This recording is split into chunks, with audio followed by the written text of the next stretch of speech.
Thanks for the invitation, and I think I'm the last presenter standing between you and dinner, so let's get through this. And There's also some discussion after discussion, you, so okay, yeah. We won't Sure. put the entire burden on your shoulders. Yeah. Yeah, thank you.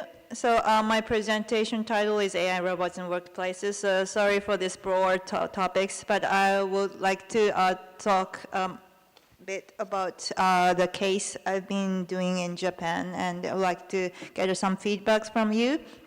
So I'm a social scientist, the STS researcher, so not an engineer, but every time I see this kind of discussion about AI, the robots and workplaces, I face the same questions like AI robots will solve the social problems, but on the other side, it also creates the social problem.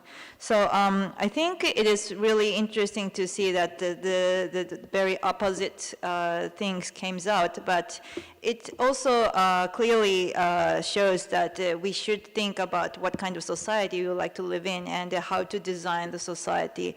So, and also I think it's really interesting to see that, that various people, like from the various disciplines or the field, have could discuss in the same way, but we actually have a different concept underlying. So it's really important to have the cross-culture and the interdisciplinary dialogue when we talk about this work and the artificial intelligence. And this one, this graph I cited from the 2017 McKinsey Global Report, and it indicated the percentage of current work activities displaced by automation. And here it shows that Japan could be the #1 countries that workers' jobs would be replaced by machines. You could see the red circle on the top, so it's Japan.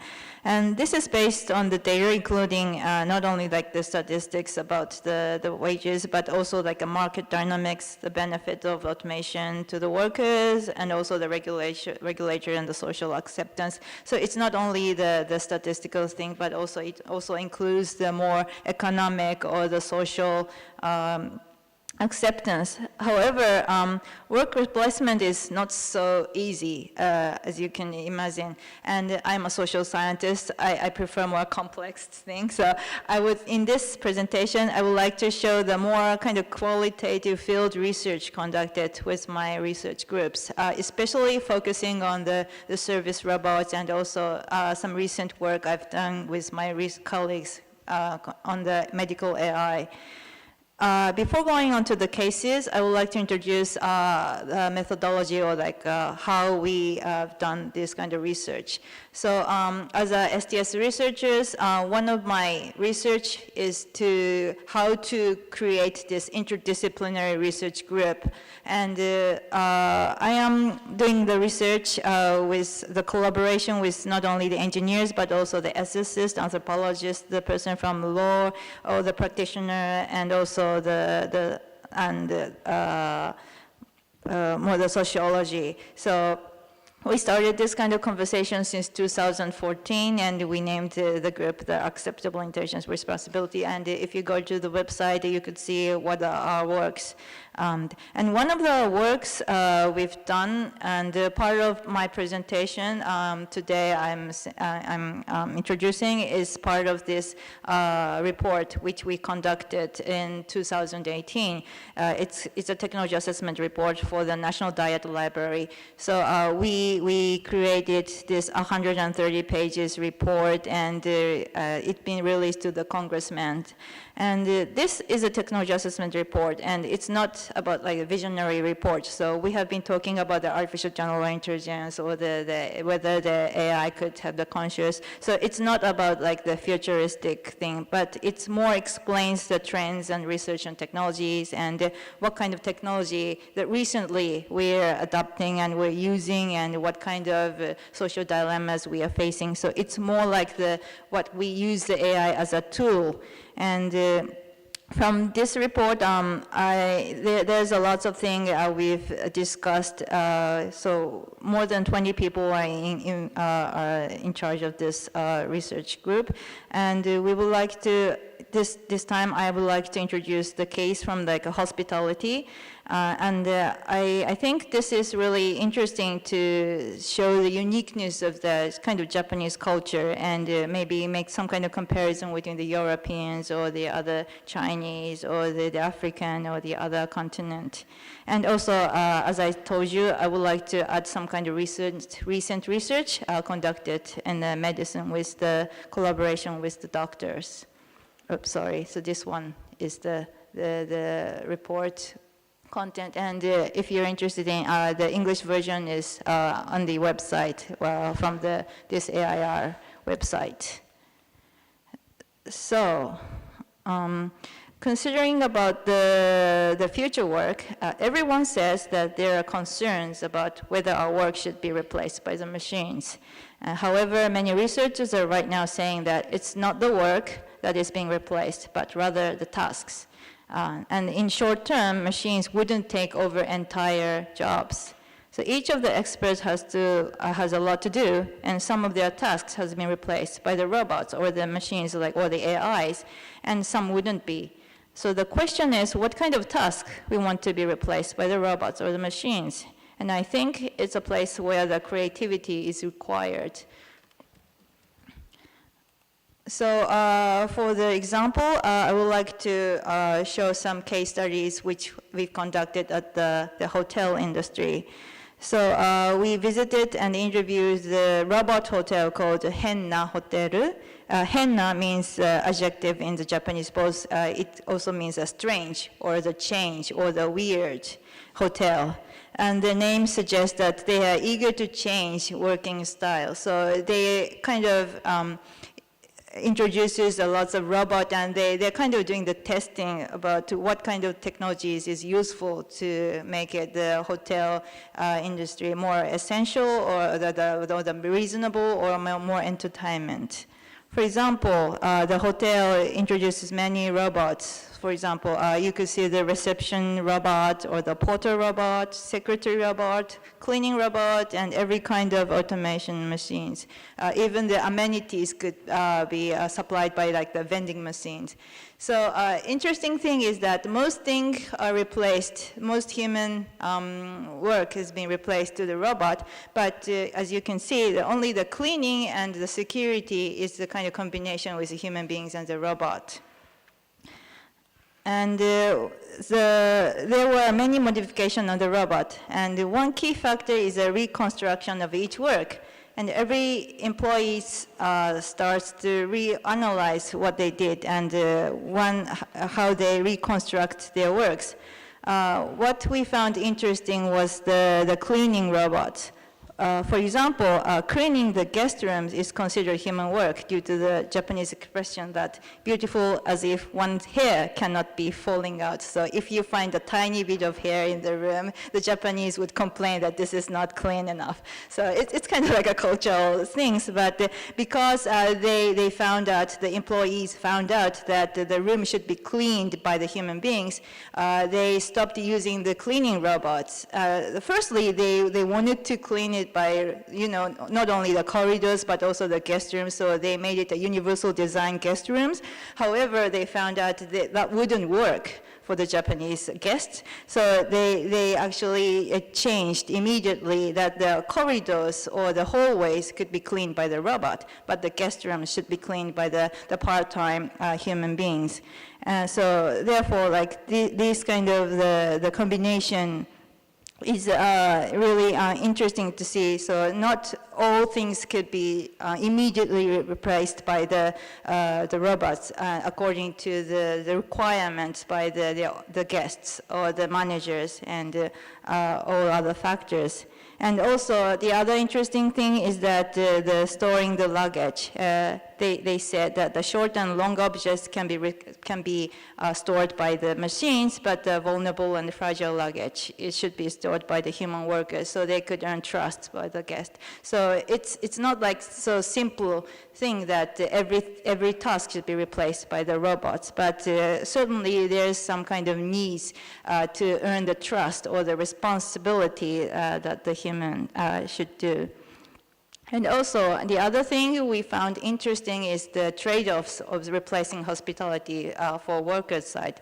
So when we are doing interviews, we see the guests are saying the goodbye or thank you to robots.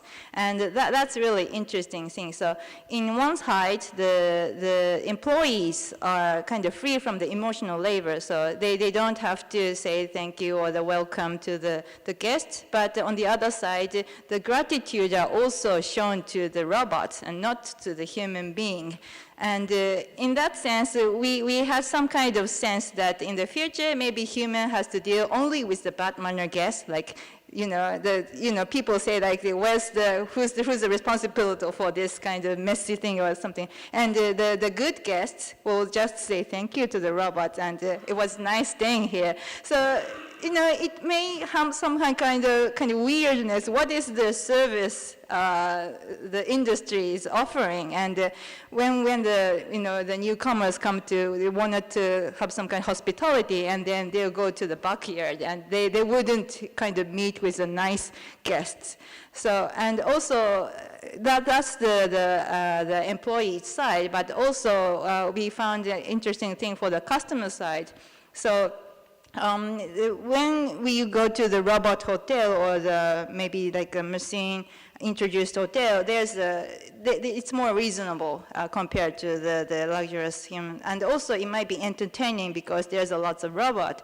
But we found out that the person who needs some kind of special support, like in the wheelchair or like who has babies, it's sometimes really difficult for them to stop by to that very easy robot hotel because not so many people are in the backyard. So if someone needs some help in the midnight, sometimes you need more time to get the person who actually comes in.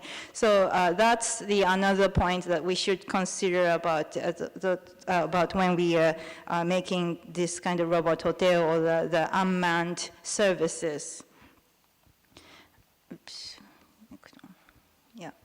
And also, we found that the other interesting contrast with another movement of the hotel industry. So on the other hand, we see this reasonable hotel, but on the other side, we could see the category called ryokan. It's kind of a luxurious hotel. So because it's luxurious, they say that they wanted to serve really like a special experience to the guest. So as you can see, human beings will be in the line and say, welcome to this hotel, and all the wonderful Japanese dishes will be served in the room. So however, the thing is that they introduced this meal so they have to carry all these dishes to the room. It is sometimes a burden to the employees to carry all this, and they have the backache problem. So in this ryokan, they said that they introduced the meal transfer robot, and so that they could convey easily to the room. And it's really interesting to see that all those services are served by humans, but only the meal transfer service was done by the robot. So they choose where the robots should be, should replace the human work. And you could see that to contrast between the robot hotel is a human is in the backyard, but on the other side, in the luxurious hotel, the robots is in backyard supporting human beings. So even if it's the same hotel industry, according to the vision of the hotel or the mission or the hospitality, the difference of the hospitality, the totally different system should be constructed. And also, this is just a short case, but as I mentioned, the cleaning robot, many cleaning robots tend to go onto the left side, like automatic cleaning robots. So the robots just clean in with the unmanned and doing the cleaning in the midnight or somewhere else. However, there's a really interesting concept called the sociable trash box. If you're interested, just Google it and you will find the YouTube. It's the concept by the professor in Japanese university, and you could see that the trash box with the little wheel, and they walk around in a really awkward way. And then when they found the trash, they just stop and just, and if the people finds out, it's you wanted to help them to put the garbage, the bin into the trash. So it's kind of like induce the people's behavior. And that, they say that it's the weak robot, contrary to the strong robot. But how to design the human-machine interaction is also really important topic. We tend to think only the automatic cleaning robot, but on the other side, there's a lots and lots of possibility to kind of to create the relationship between the machine or the thing and the human beings. And also, the last case I wanted to introduce is the medical AI. As discussed in this workshop, many medical AI or the diagnostic AI has been developed, and the accuracy is some of the diagnostic accuracy is higher than the human beings or the ordinary doctors. So what we are doing right now is to consider how to make it how the doctors or the policymakers or the patient could trust this medical AI. And we found out that there's some kind of miscommunication of what's being discussed. And so we wanted to make it as I shown in the slides, there's the level that the automatic self-driving cars are, we know that. So we wanted to use the analogy of that kind of level, and we created this kind of what phase or what kind of automation is available in recent medical AI. And by creating this level, I don't go through all the levels, but I wanted to explain two things. The one thing is that when we consider about the AI, medical AI, it's not only the technology and the doctors, but we have to consider that also the relationship with the patient and also the machines and also the doctors and what kind of tasks should be replaced, whether it should be input support or like the analysis support or the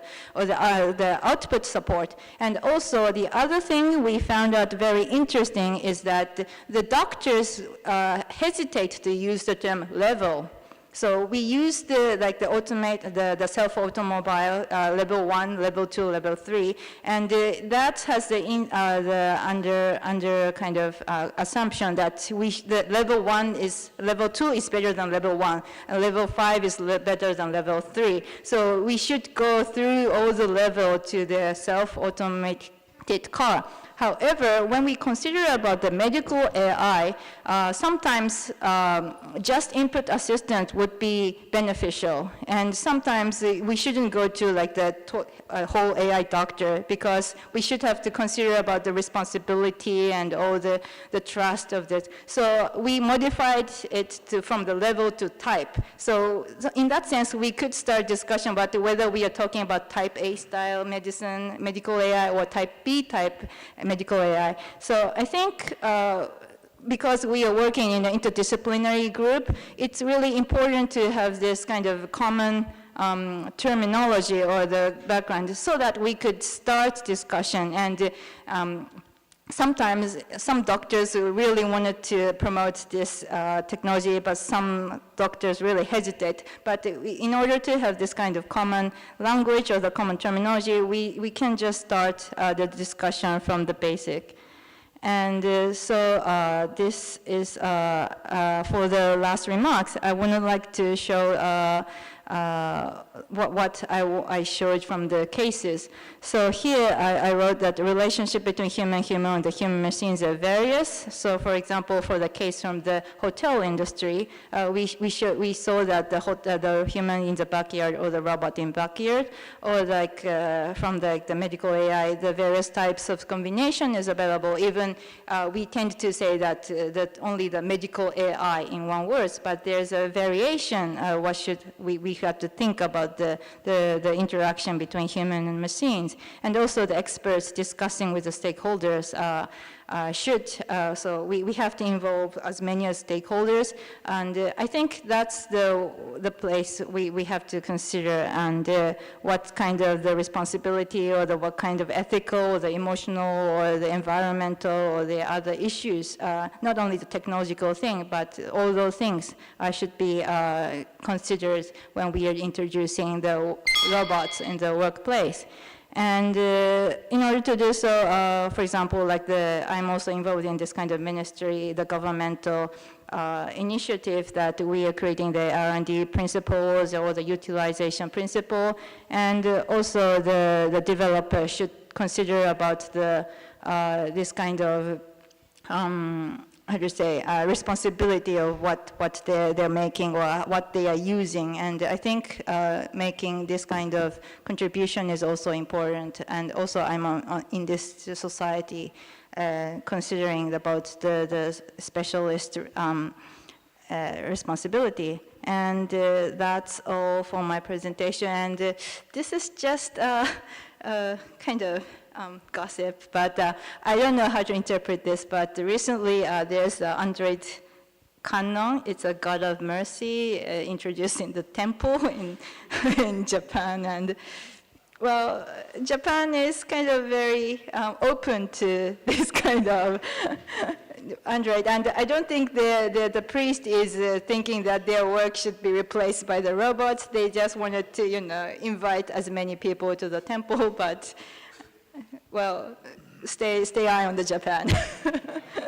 Thank you.